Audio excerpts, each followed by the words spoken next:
नमस्कार दोस्तों, स्वागत है आप सभी का आपके अपने यूट्यूब चैनल टेक्निकल डिलाइट में। दोस्तों, जैसा कि ये बायोलॉजी का सेक्शन है, इसमें वनस्पति विज्ञान और उसकी शाखाओं से रिलेटेड ये चैप्टर है, उसके ऑब्जेक्टिव्स को हम आज सॉल्व करेंगे। तो यहाँ पे आप देखते जाएंगे और आप अपने आंसर को टिक लगाते जाइए। आप शॉर्ट रिवीजन होगा, ये आपके सभी कॉम्पिटिटिव एग्जाम में जहाँ पे जनरल साइंस आती है वहाँ आपके लिए बहुत ही ज़्यादा हेल्पफुल होगा और यहीं से क्वेश्चन बनते हैं। तो चलते हैं पहले क्वेश्चन की तरफ, समय ना बर्बाद करते हुए। जीव विज्ञान यानी बायोलॉजी शब्द का प्रयोग सर्वप्रथम किसने किया था? तो बायोलॉजी शब्द का सर्वप्रथम जो प्रयोग किया था, आप अपना आंसर पहले मारिए, फिर मैं आपको बताता जाऊंगा क्या आंसर है आपका। Option number D is correct answer. Lamarck and Treviranus ने बायोलॉजी शब्द का सर्वप्रथम प्रयोग किया था। ओके, तो option number D is correct answer. चलते हैं अगले क्वेश्चन की तरफ। जीव विज्ञान शब्द के फादर ऑफ बायोलॉजी के नाम से जाने जाते हैं। फादर ऑफ बायोलॉजी किसको कहा जाता है? तो फादर ऑफ बायोलॉजी कहा जाता है अरस्तु को। Option number A is correct answer. जंतु विज्ञान, ऑप्शन क्वेश्चन नंबर 3, जंतु विज्ञान जूलॉजी के जनक कहलाते हैं। जूलॉजी के जनक, जंतु विज्ञान के जनक कौन कहलाते हैं? तो जंतु विज्ञान के जनक कहलाते हैं आपके अरस्तु। ठीक है, option number C is correct answer. चलते हैं अगले क्वेश्चन की तरफ। क्वेश्चन नंबर 4, वनस्पति शास्त्र का जनक कौन है? वनस्पति शास्त्र के जनक कौन है? तो आप अपना आंसर मारिए, फिर मैं आपको बताता हूं। Option number first is Theophrastus is correct answer. चलते हैं अगले क्वेश्चन की तरफ। चिकित्सा शास्त्र का जनक किसे कहा जाता है? चिकित्सा शास्त्र के जनक कौन है, आप बताइए। ये हैं आपके हिपोक्रेट्स। हिपोक्रेट्स चिकित्सा शास्त्र के जनक। बॉटनी शब्द की उत्पत्ति किस भाषा के शब्द से हुई है? तो बॉटनी जो शब्द है ये किस भाषा से उत्पत्ति हुई है इसकी? तो इसकी उत्पत्ति हुई है ग्रीक भाषा से। Option number D is correct answer. Historia plantarum पुस्तक के लेखक कौन है? हिस्टोरिया प्लांटेरम इस पुस्तक के लेखक हैं आपके थियोफ्रेस्टस। और हिस्टोरिया एनिमेलियम इसके कौन है, आप ये बताइए। तो इसके हैं अरस्तु। Option number A is correct answer. चलते हैं अगले क्वेश्चन की तरफ। चिकित्सा शास्त्र के विद्यार्थियों को किसकी शपथ दिलाई जाती है? तो चिकित्सा शास्त्र के विद्यार्थियों को जो हम शपथ दिलाते हैं वो दिलाते हैं हिपोक्रेट्स की। Option number D is correct answer. वह विज्ञान जिसका संबंध सभी जीवधारियों के अध्ययन से होता है कहलाती है क्या? वह जिसका सभी जीवधारियों से होता है वो जीव विज्ञान कहलाता है। Option number D is correct answer. Phycology, ये क्वेश्चन बहुत बार पूछा जाता है। फाइकोलॉजी में किसका अध्ययन किया जाता है? तो आप बताइए। फाइकोलॉजी में शैवाल का अध्ययन किया जाता है। Option number A is correct answer. उसके बाद पर्यावरण का अध्ययन जीव विज्ञान की किस शाखा के अंतर्गत किया जाता है? तो पर्यावरण का अध्ययन जो करते हैं वो कहलाता है आपका पारिस्थितिकी के अंतर्गत किया जाता है।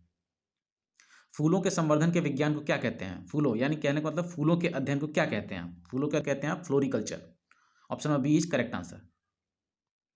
डेंड्रोलॉजी का संबंध किससे है? डेंड्रोलॉजी अब मतलब डेंड्रोलॉजी माने किसका अध्ययन है ये? यहाँ से क्वेश्चन आपसे ये पूछ रहा है। डेंड्रोलॉजी कहलाता है झाड़ियों का अध्ययन को डेंड्रोलॉजी कहते हैं। क्वेश्चन इस तरीके से पूछा जाता है झाड़ियों के अध्ययन को क्या कहते हैं, तो आपको डेंड्रोलॉजी टिक करना होगा। पुष्पों के अध्ययन, यहाँ पे फिर से आ गया पुष्पों के अध्ययन। पुष्पों के अध्ययन कहते हैं हम anthology. Option number A is correct answer. जीवाश्म वनस्पति विज्ञान में अध्ययन किया जाता है, तो जीवाश्म वनस्पति विज्ञान में क्या अध्ययन करते हैं आप? जीवाश्मों का करते हैं। Option number B is correct answer. वनस्पति संवर्धन से संबंधित विज्ञान की शाखा को कहते हैं, वनस्पति से संबंधित जो शाखा है उसको क्या कहते हैं? तो उसको कहते हैं आपका horticulture. Option number D is correct answer. Question number 18, जीवों एवं वातावरण की अंतर अभिक्रिया से संबंधित जीव विज्ञान की शाखा कहलाती है। जीव विज्ञान की शाखा वो क्या कहलाती है? तो वो आपकी शाखा कहलाती है क्या? पारिस्थितिकी। Option number B is correct answer. चलते हैं क्वेश्चन नंबर 19 की तरफ। वनस्पति विज्ञान की वह शाखा जिसमें शैवालों का अध्ययन किया जाता है। शैवाल का अध्ययन, तो इससे पहले क्वेश्चन आया था शैवालों के अध्ययन को क्या कहते हैं? तो वही फाइकोलॉजी मतलब किसका अध्ययन करते हैं? तो option number C is correct answer. Phycology शैवालों का अध्ययन कहलाता है। Option number C is correct answer. चलते हैं क्वेश्चन की तरफ। क्वेश्चन नंबर 19, सिल्वीकल्चर वनस्पति विज्ञान की वह शाखा है जिसमें वर्णन होता है। तो सिल्वीकल्चर में यानी सिल्वीकल्चर किसका अध्ययन है ये पूछ रहा है आपसे? तो वन के विकास का है, जिसमें वर्णन होता है क्या? वन के विकास से संबंधित है। तो option number B is correct answer. Option number B इसका करेक्ट आंसर होगा। ओके,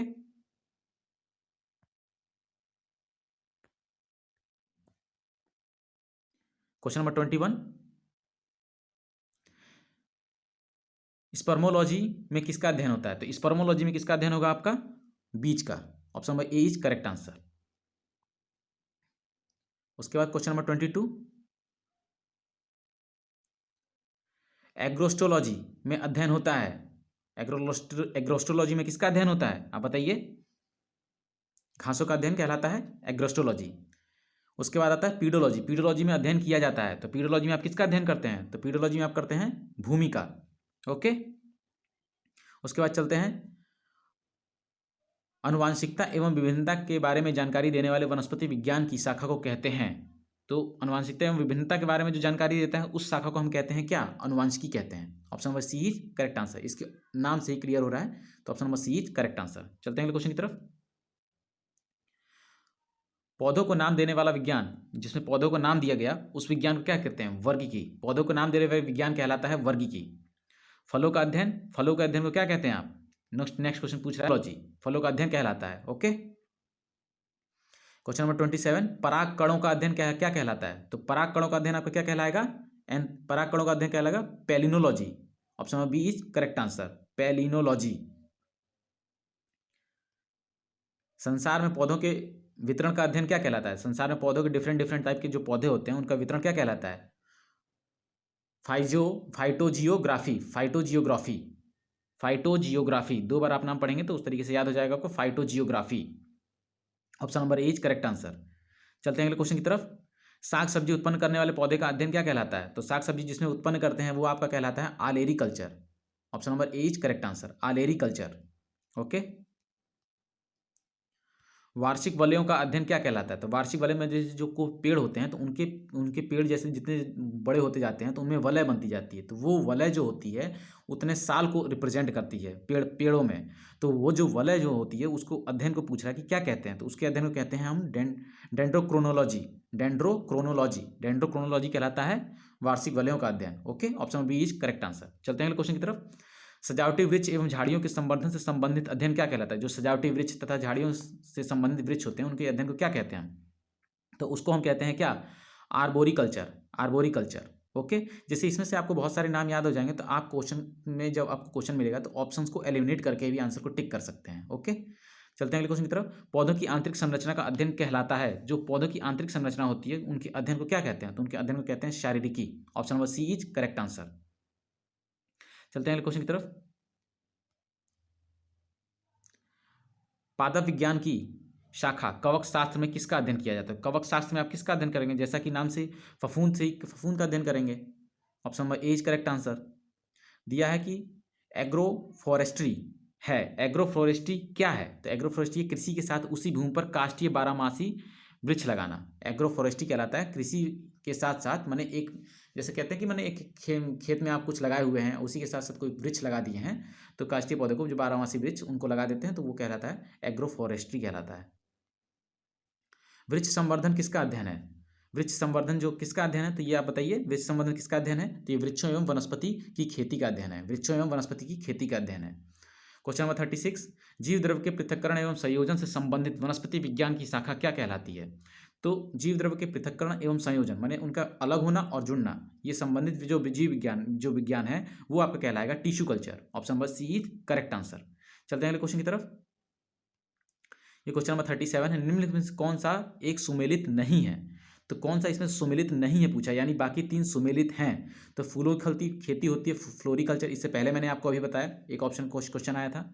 उसके बाद फसलों की खेती जो होती है एग्रोनॉमी कहलाती है। अब फलों की खेती पोमोलॉजी, इससे पहले अभी क्वेश्चन मैंने करवा दिया है।